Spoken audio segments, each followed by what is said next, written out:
Sud Radio Regard de Femme, Michel Vianès. Regard de femme à défaut de voix féminine, on parle d'un scandale, d'un drame qui se déroule en ce moment même en Afghanistan. Bonjour Michel Vianès.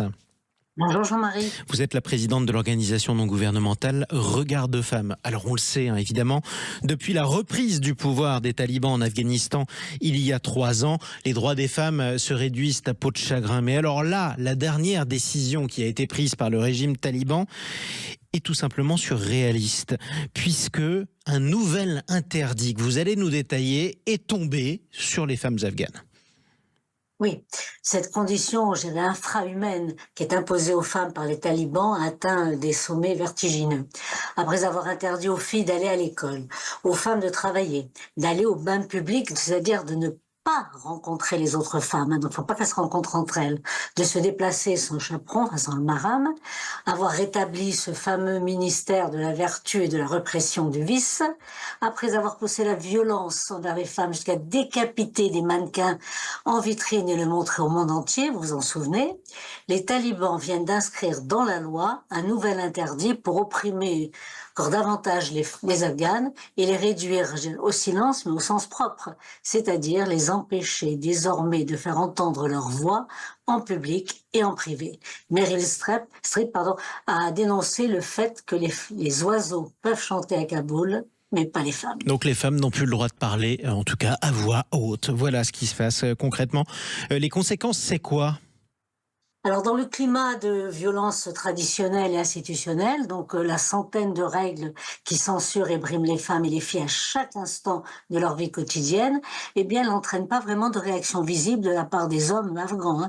Et face à la famine et à la misère due aux talibans, pour régler par exemple des frais d'hospitalisation d'un fils victime d'un accident, ou pour manger tout simplement, les familles vendent leurs filles à celles qui ne peuvent pas avoir d'enfants, ou à des hommes beaucoup plus âgés qui en feront leurs femmes.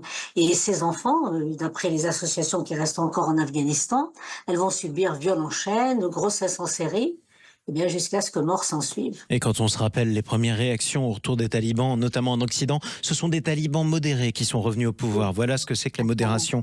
Les réactions internationales à cette nouvelle, c'est quoi ? Eh bien, alors pour l'ONU, le régime plante, je dirais, c'est leur expression, le dernier clou dans le cercueil. Donc c'est clair. Dans le cercueil des femmes. Et qualifie donc cette application rigoriste de la loi islamiste, liberticide pour les femmes et d'apartheid entre les femmes et les hommes.